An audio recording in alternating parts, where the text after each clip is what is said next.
Hi friends, ಎಲ್ಲರೂ ಹೇಗಿದ್ದೀರಾ?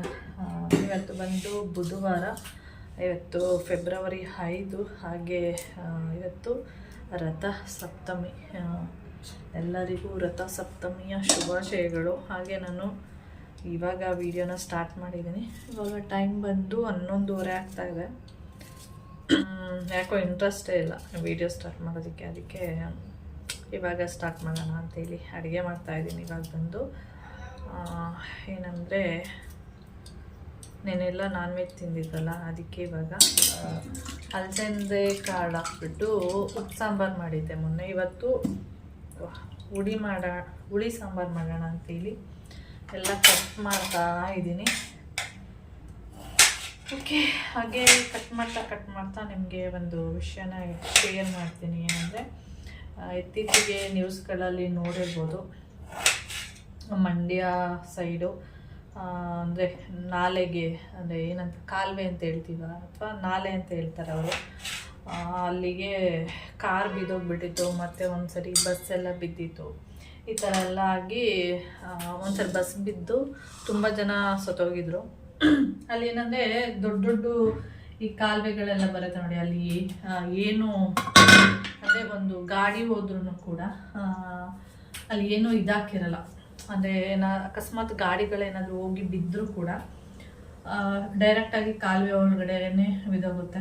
ಅಂದರೆ ಏನಂತ ಹೇಳ್ತೀವಿ ಅದಕ್ಕೆ, ಕಟ್ಟಡ ಅಂದರೆ ಅಕಸ್ಮಾತ್ ಅಲ್ಲಿ ಹೋಗಿ ಸ್ಲಿಪ್ಪಾಗಿ ಬಿದ್ರೂ ಅದು ಬೀಳ್ಬಾರ್ದು, ಆ ಥರ ಏನೂ ಅಲ್ಲಿ ಹಾಕಿರಲ್ಲ. ಹಾಗೆ ಕಾಲುವೆ ಥರ ಸುಮ್ಮನೆ ಬಿಟ್ಬಿಟ್ಟಿರ್ತಾರೆ ಅಷ್ಟೇ. ಅದರಿಂದ ಈ ಥರ ಬಸ್ಸು ಮತ್ತು ಕಾರು ಈ ಥರದ್ದೆಲ್ಲ ಹೋಗಿ ಬೀಳುವಂಥದ್ದು. ಇದು ನೋಡಿ, ಅಲಸಂದೆ ಕಾಳು ಹುಳಿ ಮಾಡ್ತಾ ಇದ್ದೀನಿ. ಏನಂದರೆ ಯಾಕೆ ಈ ವಿಷಯ ನಾನು ಹೇಳ್ತಾ ಇದ್ದೀನಿ ಅಂದರೆ, ನಾನು 8th ಸ್ಟ್ಯಾಂಡರ್ಡ್ ಅನಿಸುತ್ತೆ, 8th ಅಥವಾ 9th ಸ್ಟ್ಯಾಂಡರ್ಡು. ಆವಾಗ ನಮ್ಮೂರಲ್ಲ, ಅದು ಪಕ್ಕದ ಊರಲ್ಲಿ ಕೆರೆ ಇದೆ. ಆ ಕೆರೆ ಬಂದು ಮೇನ್ ರೋಡಲ್ಲೇ ಇರುವಂಥದ್ದು. ಅಲ್ಲಿ ಯಾರೇ ಓಡಾಡಬೇಕು, ಈಗ ಮೈಸೂರು ರೋಡು ಮಳವಳ್ಳಿಗೆ ನಾವು ಜಾಯಿನ್ ಆಗಬೇಕು ಅಂದರೆ ಆ ರೋಡ್ ಮೇಲೆ ನಾವು ಹೋಗಬೇಕು. ಆದರೆ ಅದು ಕೆರೆನೂ ಅಷ್ಟೇ, ಏನು ಅಕಸ್ಮಾತ್ ಏನೋ ಸ್ಲಿಪ್ ಆಗಿಬಿದ್ರೂ ಡೈರೆಕ್ಟಾಗಿ ಕೆರೆಗೆ ಬೀಳುವಂಥದ್ದು, ಆ ಥರ ಇರುವಂಥದ್ದು ಅದು ಕೆರೆ. ಏನು ಸುತ್ತ ಏನಾದರೂ ಗೋಡೆ, ತಡೆಗೋಡೆ ಅಂತ ಏನು ಹೇಳ್ತೀವಿ, ಬಿದ್ದರೂ ಏನೂ ಆಗ್ಬಾರ್ದು, ಆ ಥರದ್ದೆಲ್ಲ ಏನೂ ಇರಲಿಲ್ಲ. ಓಕೆ, ಒಂದು ನಿಮಿಷ. ಇದು ನಾನು ಯಾವತ್ತು ಶನಿವಾರ ಅಲ್ಲ ಭಾನುವಾರ ನೋಡಿ, ಬದನೆಕಾಯಿ ಸಿಕ್ಕಿತ್ತಲ್ಲ, ಇಷ್ಟು ಸಿಕ್ಕಿತ್ತು, 5 ಸಿಕ್ಕಿದೆ ಎಳೆದು. ಇದನ್ನು ಕಿತ್ಕೊಬಂದಿದ್ದೆ. ಇದನ್ನ ಇವತ್ತು ಸಾಂಬಾರಿಗೆ ಒಂದೇ ಒಂದು ಯೂಸ್ ಮಾಡ್ತಾ ಇದ್ದೀನಿ ಅಷ್ಟೇ. ಓಕೆ, ನಿಮಗೆ ತೋರ್ಸೋಣ ಅಂತ ಹೇಳಿ ಅಷ್ಟೇ. ಹಾಗೆ ಕೆರೆ ಬಗ್ಗೆ ಮಾತಾಡ್ತಾ ಇದ್ದೆ. ಅದು ಅಷ್ಟೇ, ಎಲ್ಲರೂ ಮೇನ್ ರೋಡ್ ಅಂದರೆ ಅಲ್ಲಿ ತಡೆಗೋಡೆ ಇರಲೇಬೇಕು. ಇವಾಗ ನಾನು ಅಬ್ಸರ್ವ್ ಮಾಡಿಲ್ಲ, ತುಂಬ ದಿನದಿಂದ ಓಡಾಡ್ತಿರ್ತೀವಿ, ಆದರೆ ಅಬ್ಸರ್ವೇ ಮಾಡಿಲ್ಲ. ಒಂದ್ಸರಿ ಹೋದಾಗ ನಾನು ತೋರಿಸ್ತೀನಿ ಆ ಕೆರೆನ. ಸುಮಾರು 8th 9th ಸ್ಟ್ಯಾಂಡರ್ಡಲ್ಲಿ ಆ ಥರ ಆಗಿರೋದಿಲ್ಲ. ಈವ್ನಿಂಗ್ ಟೈಮ್ ಒಂದು 4:30 5 o'clock ಆ ಥರ ಟೈಮಲ್ಲಿ ಬಸ್ಸು ಬಿದ್ದೋಗಿರುವಂಥದ್ದು. ಅದು ಪ್ರೈವೇಟ್ ಗಾಡಿ. ಆವಾಗೆಲ್ಲ ಗೌರ್ಮೆಂಟ್ ಗಾಡಿ ಬರ್ತಿರ್ಲಿಲ್ಲ, ಪ್ರೈವೇಟ್ ಗಾಡಿಗಳಷ್ಟೇ ಬರ್ತಾ ಇದ್ದಿದ್ದು, ಓಡಾಡ್ತಾ ಇದ್ದಿದ್ದು ಆ ರೋಡಲ್ಲಿ. ಆವಾಗ ಬಸ್ಸು ಬಿದ್ದೋಗ್ಬಿಟ್ಟಿರೋದು. ಬಿದ್ದು ತುಂಬ ಜನ ಸತ್ತೋಗ್ಬಿಟ್ರು ಪಾಪ. ಎಷ್ಟೊಂದು ಜನ ಸತ್ತೋಗ್ಬಿಟ್ರು ಅಂದರೆ ಒಂದು 10ರಿಂದ 15 ಜನನೇ ಸತ್ತೋಗಿರ್ಬೇಕು. ಅವಾಗೆಲ್ಲ ನ್ಯೂಸ್ ಚಾನಲೆಲ್ಲ ಇಷ್ಟೊಂದು ಈ ಥರ ಎಲ್ಲ ಇರಲಿಲ್ಲ. ಅವಾಗ ಕಡಿಮೆ ನ್ಯೂಸ್ ಚಾನಲ್ ಅಂದರೆ ETV, ಅಂದರೆ ಉದಯ ಅಂತನ ಏನೋ ಬರ್ತಿತ್ತು. ಅದರಲ್ಲಷ್ಟೇ ಒಂದು 8:30ಇಂದ ಒಂದು 9 o'clockವರೆಗೇನೋ ನ್ಯೂಸ್ ಬರ್ತಾಯಿತ್ತು ಅಷ್ಟೇ. ಅದು ಬಿಟ್ಟರೆ ಇನ್ಯಾವುದು ನ್ಯೂಸ್ ಆ ಥರ ಎಲ್ಲ, ಈ ಥರ ಎಲ್ಲ ಇಲ್ಲ. ಈಗ TV9, public TV any time ಅದ್ರ ಬಗ್ಗೆನೇ ತೋರಿಸ್ತಾ ಇರ್ತಾರೆ ನೋಡಿ. ಆವಾಗೆಲ್ಲ ಆ ಥರ ಇರಲಿಲ್ಲ. ಮಾಮೂಲಿ ಈ ಥರ ನಾರ್ಮಲ್ ಒಂದಿನಕ್ಕೆ 2 ಟೈಮ್ ನ್ಯೂಸ್ ಬರ್ತಾಯಿತ್ತು ನೋಡಿ. ಆ ಥರದ್ದು ಬಿಟ್ಟರೆ ಬೇರೆ ಇದಿರಲಿಲ್ಲ, ನ್ಯೂಸ್ ಇರಲಿಲ್ಲ. ಆವಾಗ ಅದ್ರಲ್ಲಿ ಬರ್ತಾಯಿತ್ತು, ಅದು ನೋಡ್ತಾ ಇದ್ದೆ ಅಷ್ಟೇ. ಆವಾಗ ಸುಮಾರು ನಾನು ಅಕ್ಕ ಮನೆಗೆ, ಎಲ್ಲರೂ ಅಷ್ಟೇ ಓಡಾಡಬೇಕು ಅಂದರೆ ಅದೇ ರೂಟಲ್ಲಿ ಓಡಾಡಬೇಕು. ನಾನು ಅಕ್ಕ ಮನೆಗೆ ನಮ್ಮಮ್ಮ ಏನಾದರೂ ತರಕಾರಿ ಏನಾದರೂ ಕಳಿಸ್ಬೇಕು ಅಂದರೆ ಅವಾಗವಾಗ ನನ್ನ ಕೈಲಿ ಕೊಟ್ಟು ಕಳಿಸ್ತಾಯಿದ್ರು. ಯಾವಾಗ ಅಲ್ಲಿ ಬಸ್ಸು ಬಿದ್ದೋಯ್ತು ನೋಡಿ, ಆ ಟೈಮಿಂದ ನಾನು ಅಕ್ಕ ಮನೆಗೆ ಸ್ವಲ್ಪ ಕಡಿಮೆನೇ ಆಗಬೇಕು, ಹೋಗೋದೇ ಬಿಟ್ಬಿಟ್ಟೆ. ಸುಮಾರು ಒಂದು 2-3 ತಿಂಗಳೇ ಇರ್ಬೋದು. ಯಾಕೆಂದ್ರೆ ಅದೇ ರೂಟೇ ಅಲ್ವಾ ಹೋಗುವಂಥದ್ದು. ನನಗೆ ಅಲ್ಲಿ ಹೋಗ್ತಿದ್ದಂಗೆ ಬಸ್ ಬಿದ್ದೋಗ್ಬಿಡುತ್ತೇನೋ ಚಿಕ್ಕ ಹುಡುಗಿ ಅಲ್ವಾ ನಾನು, ಬಸ್ ಬಿದ್ದೋಗ್ಬಿಡುತ್ತೇನೋ ಭಯಕ್ಕೆ. ನಮ್ಮಮ್ಮ ಅಕ್ಕ ಊರಿಗೆ ಇಲ್ಲಿ ಬಸ್ ಹತ್ತಿದ್ರೆ ಒಂದೇ ಬಸ್ ಒಂದ್ ಸರಿ ಹತ್ತಿದ್ರೆ ನೆಕ್ಸ್ಟ್ ಅಕ್ಕ ಊರ ಹತ್ರನೇ ಇಳಿತಾ ಇದ್ದಿದ್ದಲ್ಲ. ಅದಕ್ಕೆ ನಮ್ಮ ಅಮ್ಮ ಏನು ಮಾಡ್ತಾ ಇದ್ರು ಅಂದರೆ ಏನಾದರೂ ಟೊಮೆಟೊ ಏನಾದರೂ ತರಕಾರಿ ಕಳಿಸ್ಬೇಕು, ಏನಾದರೂ ಮಾಡಬೇಕು ಅಂದರೆ ನಮ್ಮ ಅಕ್ಕನಿಗೆ ಏನಾದರೂ ಕಳಿಸ್ಬೇಕು ಅಂದರೆ ನನ್ನನ್ನು ಬಸ್ ಹತ್ತಿಸ್ಬಿಟ್ಟಿದ್ರು. ನಾನು ಅಲ್ಲೋಗಿ ಕೊಟ್ಬಿಟ್ಟು ನೆಕ್ಸ್ಟ್ ಡೇ ಬರ್ತಿದ್ದೆ. ಹೆಚ್ಚಾಗಿ ಅಂದರೆ ಶನಿವಾರ ಸಂಜೆ ಮೇಲೆ ಕಳಿಸ್ತಾಯಿದ್ರು. ಭಾನುವಾರ ಸಂಜೆ ಒಳಗಡೆ ನಾನು ಬಂದ್ಬಿಡ್ತಿದ್ದೆ ಊರಿಗೆ. ಆ ಥರ ಮಾಡ್ತಾಯಿದ್ರು. ಯಾವಾಗ ಬಸ್ ಬಿದ್ದಾಯ್ತು ನೋಡೋದು ನಾನು ಹೋಗೋದೇ ಬಿಟ್ಬಿಟ್ಟೆ. ನಾನು ಅಲ್ಲಿಗೆ ಹೋಗೋದಂದ್ರೆ ಬಸ್ಸಲ್ಲಿ ಓಡಾಡೋಕ್ಕೆ ಸ್ವಲ್ಪ ಭಯ ಆಗೋದು. ಕೆರೆ ಪಕ್ಕನೇ ಅಲ್ವಾ ಬಿದ್ದೋಗಿದ್ದು, ಕೆರೆ ಒಳಗಡೆ ಬಿದ್ದೋಗಿದ್ದಲ್ಲ. ಆ ಕೆರೆ ಹತ್ರ ಬಸ್ ಹೋಗ್ಬೇಕಾದ್ರೆ, ಬಸ್ ಇರ್ಬೋದು, ಒಂದು 2 ವೀಲರ್ ಇರ್ಬೋದು, ಏನೇ ಹೋಗ್ಬೇಕಂದ್ರೆ ಹಿಂಗೆ ಹೋಗುತ್ತೆ, ಹಿಂಗೆ ಹೋಗ್ತಾ ಇರ್ತೀವಿ ಅನ್ಕೊಳ್ಳಿ. ಇದು ಕೆರೆ ಅಂದ ತಕ್ಷಣ ಸ್ವಲ್ಪ ಹಿಂಗೆ ಬಾಗುತ್ತೆ ನೋಡಿ ಬಸ್ಸು. ಅವಾಗ ಫುಲ್ ಭಯ ಆಗೋದು, ದೇವ್ರೆ ಅಂತ ಇದು ಮಾಡ್ಕೊಡೋದು, ಬಸ್ಸು ಬಿದ್ದೋಗ್ಬಾರ್ದು ಅಂತ. ಆ ಥರ ಭಯ ಪಟ್ಕೊಂಡು ಸುಮಾರು ತಿಂಗಳು ಹೋಗಿರ್ಲಿಲ್ಲ. ಆವಾಗ ನಮ್ಮ ಪೂಜಾ ಇರ್ತಾ ಇದ್ದಲ್ಲ, ಆವಾಗ ಅವಳು ಏನಾದರೂ ಪೂಜನಿಗೆ ಬಾಣ ತಿನ್ನ ಏನೋ ಗೊತ್ತಿಲ್ಲ, ಆವಾಗ ಅವಳು ರೇಗ್ಸೋದು ನನಗೆ ಬಸ್ ಬಿದ್ದೋಗಿದೆಯಲ್ಲ ಅದಕ್ಕೆ ನಾವು ಅಕ್ಕನೂರ್ಗೆ ಹೋಗ್ತಿಲ್ಲ ಅಂತೆಲ್ಲ ರೇಗ್ಸೋದು. ಅದೇನಾಗುತ್ತೆ ಅಂದರೆ ಸ್ವಲ್ಪ ತಿಂಗ್ಳುಗಟ್ಟಲೆ ಅದೇ ತಲೆಗೆ ಬಂದು ಕೂತ್ಕೊಬಿಡುತ್ತೆ. ನಾನು ಹೋದರೆ ಬಸ್ ಬಿದ್ದೋಗ್ಬಿಟ್ರೆ ಅನ್ನೋ ಭಯಕ್ಕೆ ನಾನು ನಮ್ಮ ಅಕ್ಕ ಊರಿಗೆ ಹೋಗ್ತಾ ಇರಲಿಲ್ಲ. ಆ ಥರ ನಿಮಗೂ ಆ ಥರ ಆಗಿದ್ರೆ ಕಾಮೆಂಟ್ಸ್ ಮಾಡಿ. ಯಾರಿಗೆಲ್ಲ ಈ ಥರನೇ ಎಲ್ಲ ಬೇರೆ ಥರ ಅನುಭವಗೆಲ್ಲ ಆಗಿರುತ್ತೆ. ಆ ಥರ ಏನಾದ್ರು ಇದ್ದರೆ ಕಾಮೆಂಟ್ಸ್ ಮಾಡಿ. ಅವಾಗ ನಾನು ಓದ್ಬಿಟ್ಟು ಖುಷಿ ಪಡ್ತೀನಿ. ಓಕೆ, ಹಾಗೆ ಇದು ಬಂದು ಹಸಿ ಕಾಳಾಗಿರೋದ್ರಿಂದ 1 ವಿಷಲ್ಗೆ ಚೆನ್ನಾಗಿ ಬೆಂದೋಗ್ಬಿಟ್ಟಿರುತ್ತೆ. 1 ವಿಷಲ್ ಸಾಕು. ಆಮೇಲೆ ಬಂದು ಒಗ್ಗರಣೆ ಎಲ್ಲ ಮಾಡಿಬಿಡ್ತೀನಿ. ಓಕೆ, ನನಗೆ ಅಕ್ಷಿವಂತು, ಅದಕ್ಕೆ ಆಫ್ ಮಾಡಿ ಮತ್ತೆ ಆನ್ ಮಾಡಿದೆ. ಹಾಗೆ ಇವಾಗ ಸಮ್ಮರೆಲ್ಲ ಬರ್ತಾ ಇದೆ ನೋಡಿ. ಇವಾಗ ಇನ್ನು ಮುಂದೆ ಎಲ್ಲರೂ ಟೆರೆಸ್ ಮೇಲೆ ಒಂದು ಪಾತ್ರೆಯಲ್ಲಿ ನೀರಿಡಿ, ಮತ್ತು ಪಕ್ಷಿಗಳಿಗೆ ಮತ್ತು ಅಕ್ಕಿ ಏನಾದರೂ ಕಾಳುಗಳು ಹಾಕಿ. ಯಾಕೆಂದರೆ ಬಿಸಿಲು ಬರ್ತಾ ಇದೆ ತುಂಬ. ಇವಾಗ ಬೇಸಿಗೆ ಸ್ಟಾರ್ಟ್ ಆಗಿರೋದ್ರಿಂದ ಮಳೆ ಇಲ್ಲ. ಅದರಿಂದ ಎಲ್ಲರೂ ಟೆರೆಸ್ ಮೇಲೆ ಒಂದು ಪಾತ್ರೆಯಲ್ಲಿ ನೀರಿಡಿ ಮತ್ತು ಅಕ್ಕಿ ಇಡಿ ಅಂತೇಳಿ ಅಂದ್ರೂ ಯಾವಾಗಲೂ ನೀರಿಟ್ಟಿರ್ತೀನಿ ಮತ್ತು ಅಕ್ಕಿ ಪ್ರತಿಯೊಂದೂ ಹಾಕ್ತೀನಿ. ಓಕೆ, ಅವಾಗೆಲ್ಲ ಏನಂದರೆ ಒಂದು ಪ್ಲಾಸ್ಟಿಕ್ ಜಗ್ಗಲ್ಲಿ ಇಡ್ತಿದ್ದೆ ನಾನು ನೀರು. ಆ ಪ್ಲಾಸ್ಟಿಕ್ ಜಗ್ ಏನಾಗೋಯ್ತು ಅಂದರೆ ಈ ಕುಡಿತಾ ಇರ್ಬೇಕಾದ್ರೆ ಸ್ಲಿಪ್ಪಾಗಿ ಬಿದ್ದೋಗುವಂಥದ್ದು. ಮೇಲಿಂದ ಬಿದ್ದರೆ ಪ್ಲಾಸ್ಟಿಕ್ ಮಗ್ಗು ಅಥವಾ ನಾನು ಜಗ್ಗು ಅಂತ ಕರೆಯೋದು ಜಾಸ್ತಿ, ಮಗ್ಗು ಅಂತ ಕರೀತಾರೆ. ಅದು ಮೇಲಿಂದ ಬಿದ್ದರೆ ಅದು ಸುಮ್ಮನೆ ಇರುತ್ತೆ, ಒಡೆದೋಗ್ಬಿಡುತ್ತೆ. ಅದಾದಮೇಲೆ ನಾನೇನು ಮಾಡಿದೆ, ಅದನ್ನು ಕ್ಯಾನ್ಸಲ್ ಮಾಡಿದೆ. ಜಗ್ಗಲ್ಲಿಟ್ಟರೆ ಅದು ಸ್ವಲ್ಪ ಕುಡಿದ ತಕ್ಷಣ ಬಿದ್ದೋಗ್ಬಿಡುತ್ತೆ, ಒಡೆದೋಗ್ಬಿಡುತ್ತೆ, ಬೇಡ ಅಂತೇಳಿ. ಅದಾದಮೇಲೆ ನೆಕ್ಸ್ಟು ಒಂದು ಬಕೆಟಲ್ಲಿ ಇಡೋದಕ್ಕೆ ಸ್ಟಾರ್ಟ್ ಮಾಡಿದೆ. ಇವಾಗ ಯಾವ ಥರ ನೀರು ಇಡ್ತಾ ಇದ್ದೀನಿ, ಮೊದಲು ಅದೇ ಥರ ಯಾವಾಗಲೂ ನೀರು ಇಡ್ತಾ ಇದೆ. ಅದು ಟೆರೆಸ್ ಮೇಲೇ ಇಡ್ತಾ ಇದ್ದಿದ್ದಲ್ವ. ಆಮೇಲೆ ಏನು ಮಾಡ್ತಾ ಇದ್ದೆ ಅಂದರೆ ಬಕೆಟಲ್ಲಿ, ದೊಡ್ಡ ಬಕೆಟಲ್ಲಿ 2 ಬಿಂದಿಗೆ ನೀರು ಹಿಡಿಯುವಂಥ ಬಕೆಟಲ್ಲಿ ನೀರನ್ನ ಇಡ್ತಾ ಇದ್ದೆ. ಅದು ಎಷ್ಟು ಅಂತ ಬಗ್ಗಿ ಕುಡಿಯೋಕ್ಕಾಗಲ್ಲ. ಅದಾದಮೇಲೆ ನಾನು ಒಂದು ಜಗ್ಗಲ್ಲೇ ಟೆರೆಸ್ ಮೇಲೆ ಅಂದರೆ ಗೋಡೆ ಬರುತ್ತೆ ನೋಡಿ ಸುತ್ತ, ಅದ್ರ ಮೇಲೆ ಹಿಡಿದೆ ಕೆಳಗಡೆ ಇಡೋಕ್ಕೆ ಸ್ಟಾರ್ಟ್ ಮಾಡ್ತಿದ್ದೆ. ಅದು ಏನಾಗ್ತಿತ್ತು ಅಂದರೆ ಸ್ವಲ್ಪ ಕಾಲಿದ ತಕ್ಷಣ ಬಿದ್ದೋಗ್ಬಿಡೋದು, ಈ ಥರ ಎಲ್ಲ ಆಗ್ತಾಯಿತ್ತು. ಅದಾದಮೇಲೆ ಆಮೇಲೆ ಮಡಕೆ ಬಂದಿದ್ದು. ಮಡಕೆ ಅದು ಹೇಗೆ ಬಂದಿದ್ದು ಅಂದರೆ ಮೋಹನ್ ಮಾಮನಿಗೆ ಆಫೀಸಲ್ಲಿ ಒಂದಿನ ಊಟ ಎಲ್ಲ ತರಿಸಿದಾಗ ಅದು ಮಡಕೆ ಬಿರಿಯಾನಿ ಅಂತೇಳಿ ತರಿಸಿದ್ರು. ಆ ಮಡಕೆನ ಎಲ್ಲರೂ ಅವ್ರವ್ರ ಮನೆಗೆ ತೊಗೊಂಡೋದ್ರು. ಅಂದರೆ ಬಿರಿಯಾನಿ ಎಲ್ಲ ತಿಂದ್ಕೊಂಡು ಮಡಕೆನ ಅವ್ರವ್ರ ಮನೆಗೆ ತೊಗೊಂಡೋದ್ರು. ಆಮೇಲೆ ಮೋಹನ್ ಮಾಮ ನನಗೆ ಮನೆಗೆ ತೊಗೊಬಂದಿದ್ರಲ್ಲ, ಆವಾಗ ಏನಕ್ಕಾದ್ರೂ ಯೂಸ್ ಮಾಡ್ಕೊ ಅಂತ ಹೇಳಿದ್ರು. ಅದು ಬಿರಿಯಾನಿ ಎಲ್ಲ ಯೂಸ್ ಮಾಡಿದ್ರಲ್ಲ, ನಾನು ಅದೆಷ್ಟೇ ತೊಳೆದ್ರು ಏನೋ ಒಂಥರ ಸ್ಮೆಲ್ಲು ನನಗೆ. ಅದಕ್ಕೆ ನನಗೆ ಅಷ್ಟು ಇಷ್ಟ ಆಗಿಲ್ಲ. ಅದು ಮಡಿಕೆ ಎಷ್ಟು ದಪ್ಪ ಅಂದರೆ ತುಂಬ ದಪ್ಪ ಇದೆ, ಅದು ನೀವು ನೋಡಿರ್ಬೋದು. ತುಂಬ ಏನು ತಿಕ್ನೆಸ್ ಇದೆ ಅದು. ದಪ್ಪ ಇದೆ. ಇನ್ನು ಗ್ಯಾಸ್ ಮೇಲೆ ಇಟ್ಟು ನಾನು ಅದರಲ್ಲಿ ಅಡುಗೆ ಏನಾದರೂ ಮಾಡಿದ್ರೆ ಗ್ಯಾಸ್ ಎಲ್ಲ ಖಾಲಿಯಾಗಿಬಿಡುತ್ತೆ ಅಂತೇಳಿ ಆಮೇಲೆ ಏನು ಮಾಡೋದು ಅಂತ ತುಂಬ ದಿನ ಇಲ್ಲೇ ಇತ್ತು, ಮನೆಯಲ್ಲೇ ಬಿಟ್ಟಿದೆ, ಸುಮ್ಮನೆ ಹಾಗೆ ಇಟ್ಟಿದೆ. ಅಂದರೆ ಅದರಲ್ಲಿ ಒಂದು ಪ್ಲೇಟು ಕೂಡ ಬಂದಿತ್ತು, ಅಂದರೆ ಮಡಿಕೆ ಬಿರಿಯಾನಿ ಅಂದರೆ ಮೇಲೊಂದು ಪ್ಲೇಟ್ ಥರನೂ ಬರುತ್ತೆ. ಆಮೇಲೆ ಯೋಚನೆ ಮಾಡಿದೆ, ಇದನ್ನು ಟೆರೆಸ್ ಮೇಲೆ ಬೀಸಾಕೋ ಬದಲು ಟೆರೆಸ್ ಮೇಲೆ ಪಕ್ಷಿಗಳಿಗೆ ನೀರಿಟ್ಟರೆ ಹೇಗೆ ಅಂತೇಳಿ ಆವಾಗ ಮೈಂಡಿಗೆ ಬಂದು ತಲೆಗೆ ನನಗೆ. ಆಮೇಲೆ ಅದರಲ್ಲಿ ನೀರಿಡೋದಕ್ಕೆ ಸ್ಟಾರ್ಟ್ ಮಾಡಿದೆ. ಆ ಪ್ಲೇಟ್ ಏನಿತ್ತು, ಆ ಮಡಿಕೆದು ಒಂದು ಪ್ಲೇಟ್ ಇತ್ತಲ್ಲ, ಅದು ಅಕ್ಕಿ ಇಡಕ್ಕೆ ಮಾಡಿದೆ. ಅಕ್ಕಿ ಇಡ್ತಾ ಇದೆ ಅದರಲ್ಲಿ ಫಸ್ಟು. ಅದೇನಾಯಿತು, ಬಿಸಿಲಿಗೆ ಒಂಥರ ಒಣಗಿನ ಏನೋ ಗೊತ್ತಿಲ್ಲ, ಒಂಥರ ಒಡೆದೋದಂಗೆ ಆಗ್ಬಿಟ್ಟಿತ್ತು. ಮತ್ತು ಅದನ್ನು ಬಿಸಾಕ್ಬಿಟ್ಟು ಹೇಗಿರೋ ಕಟ್ಟೆ ಇತ್ತಲ್ಲ, ಆ ಕಟ್ಟೆ ಉದ್ದಕ್ಕೂ ಅಕ್ಕಿ ಹಾಕೋದಕ್ಕೆ ಸ್ಟಾರ್ಟ್ ಮಾಡಿದೆ. ಈ ಥರ ನಾನು ಪಕ್ಷಿಗಳಿಗೆ ನೀರಿಡೋದು ಮತ್ತು ಅಕ್ಕಿ ಹಾಕೋದನ್ನು ಸ್ಟಾರ್ಟ್ ಮಾಡಿರುವಂಥದ್ದು.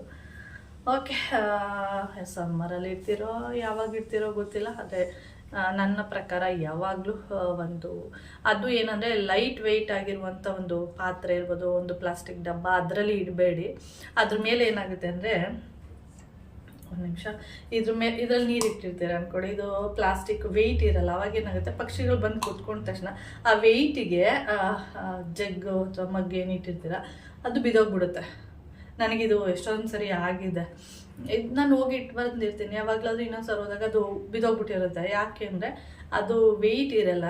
ಅವಾಗ ಏನಾಗುತ್ತೆ, ಪಕ್ಷಿಗಳು ಬಂದು ಕೂತ್ಕೊಂಡ್ರು ಅದು ತಡೆಯೋಷ್ಟು ಶಕ್ತಿ ಇರಲ್ಲ ಆ ಡಬ್ಬಕ್ಕೆ. ಅವಾಗ ಏನಾಗುತ್ತೆ, ಬಿದೋಗ್ಬಿಡುತ್ತೆ. ಆವಾಗ ನೀರೆಲ್ಲ ವೇಸ್ಟು. ನಾವು ಪಕ್ಷಿಗೆ ಅಂತೇಳಿ ಇಟ್ಟು ಬಂದಿರ್ತೀವಿ, ಅದು ಪಕ್ಷಿ ಕುಡ್ದೇ ಇರಲ್ಲ, ಬಿದೋಗ್ಬಿಟ್ಟು ನೀರೆಲ್ಲ ವೇಸ್ಟ್ ಆಗಿಬಿಟ್ಟಿರುತ್ತೆ.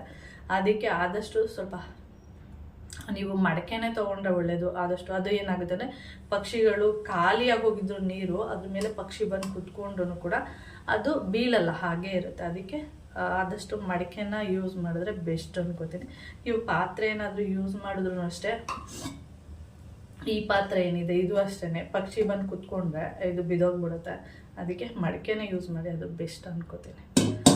ಓಕೆ ಫ್ರೆಂಡ್ಸ್, ಆಮೇಲೆ ವೀಡಿಯೋನ ಕಂಟಿನ್ಯೂ ಮಾಡ್ತೀನಿ. ಎಷ್ಟು ಲಾಂಗಾಗಿ ಹೋಗ್ತಾ ಇದೆ ನೋಡಿ. ಓಕೆ, ನಾನು ಸಾಂಬಾರಿನ ವಿಜಲ್ ಆಗಿಲ್ಲ, ಆಗುತ್ತೆ. ಓಕೆ, ಆಮೇಲೆ ವೀಡಿಯೋನ ಕಂಟಿನ್ಯೂ ಮಾಡ್ತೀನಿ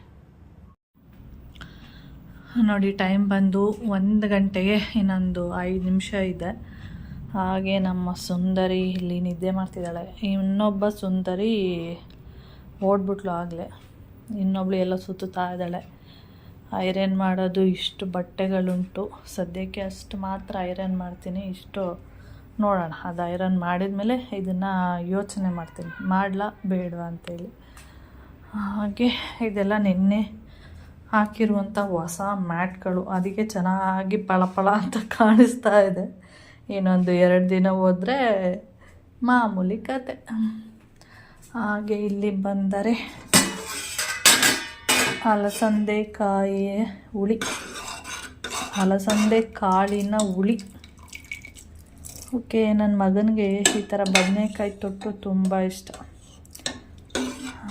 ಓಕೆ, ಸ್ವಲ್ಪನೇ ಮಾಡಿದ್ದೀನಿ, 2 ಟೈಮ್ಗಾಗೋ ಥರ, ಆದರೂ ಸ್ವಲ್ಪನಾದರೂ ಉಳಿಯುತ್ತೆ. ಹಾಗೆ ಇದು ಬಂದು ಉದ್ದಿನಕಾಳು, ನಿನ್ನೆ ಬೇಯಿಸಿದ್ದೆ, ಅದನ್ನ ಫ್ರಿಜ್ಜಲ್ಲಿ ಇಟ್ಕೊಂಡು ಅವಾಗವಾಗ ತಿಂತಾ ಇರ್ತೀನಿ. ಯಾಕೆಂದರೆ ಇವಾಗ ಸಮ್ಮರ್ ಆಗಿರೋದ್ರಿಂದ ಇನ್ನು ಕಣ್ಣು ಉರಿಯೋದು, ಕಾಲು ಉರಿಯೋದು, ಮತ್ತು ಮೂಗು ಉರಿಯುತ್ತೆ. ಫ್ಯಾನಿಗೆಲ್ಲ ಮೂಗೆಲ್ಲ ಒಂಥರ ಡ್ರೈ ಆಗಿಬಿಡುತ್ತೆ. ಇನ್ನು ಮುಂದಕ್ಕೆ ಫ್ಯಾನೆಲ್ಲ ಹಾಕ್ಕೊಳ್ತೀವಲ್ವ, ಆದಷ್ಟು ನಾನು ಫ್ಯಾನ್ ಕಡಿಮೆನೇ ಯೂಸ್ ಮಾಡೋದು, ಫ್ಯಾನೇ ಹಾಕಲ್ಲ. ಹಾಕಿದರೆ ಮೂಗೆಲ್ಲ ಡ್ರೈ ಆಗಿಬಿಡುತ್ತೆ. ಅದಕ್ಕೆ ಮತ್ತು ಕೌಶಿಗೂ ಕೂಡ ಬಾಯಿ ಹುಣ್ಣಾಗಿತ್ತಲ್ಲ, ಅದರಿಂದ ಇದನ್ನು ಮಾಡಿದ್ದೀನಿ. ಅವನು ತಿನ್ನಲೇ ಇಲ್ಲ, ನಾನೇ ತಿಂದು ಖಾಲಿ ಮಾಡಿದ್ದೀನಿ. ಓಕೆ, ಇದು ಬೇರೆ ಪ್ಲೇಟ್ ನೋಡಿ, ಯಾವುದೋ ಪ್ಲೇಟ್ನ ಯಾವುದಕ್ಕೋ ಮುಚ್ಚಿರೋದು ಹೀಗೆ ನಾವು. ಹಾಗೆ ಇದು ಬಂದು ಮಜ್ಜಿಗೆ.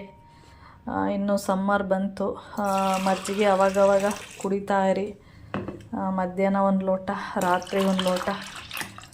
ನಾವೆಷ್ಟೇ ಊಟ ಮಾಡಿದ್ರೂ ಮಜ್ಜಿಗೆ ಹೇಳುತ್ತಂತೆ. ರಾಜ ಬರ್ತಾ ಇದ್ದಾನೆ, ದಾರಿ ಬಿಡಿ ಅಂತ ಹೇಳುತ್ತಂತೆ. ಸ್ವಲ್ಪ ಮಜ್ಜಿಗೆಗೆ ಉಪ್ಪು ಹಾಕ್ಕೊಂಡು ಕುಡಿದ್ರೆ ಗಂಟ್ಲು ನೋವೆಲ್ಲ ಏನೂ ಬರೋದಿಲ್ಲ. ಓಕೆ, ನಾನು ಅದಕ್ಕೆ ಬೆಳಿಗ್ಗೆನೇ ಮಾಡಿಟ್ಟಿದ್ದೀನಿ. ಮೋನಮ್ಮ ಬೆಳಿಗ್ಗೆ 1 ಲೋಟ ಕುಡ್ಕೊಂಡು ಹೋದ್ರು, ತಿಂಡಿ ತಿಂದ್ಕೊಂಡು. ಇವಾಗ ನಾನು ಆವಾಗವಾಗ ಬಂದು ನೀರು ಕುಡಿಯೋ ಬದಲು ಇದನ್ನೇ ನೀರು ಥರ ಮಾಡಿದ್ದೀನಿ ನೋಡಿ, ಗಟ್ಟಿ ಮಾಡಿಲ್ಲ. ನಿಮಗೆ ನೋಡಿದ್ರೆ ಗೊತ್ತಾಗುತ್ತೆ. ನೀರು ಥರ ಮಾಡಿಕೊಂಡು ಇದನ್ನೇ ನೀರು ಅಂತೇಳಿ ಕುಡಿತಾ ಇದ್ದೀನಿ.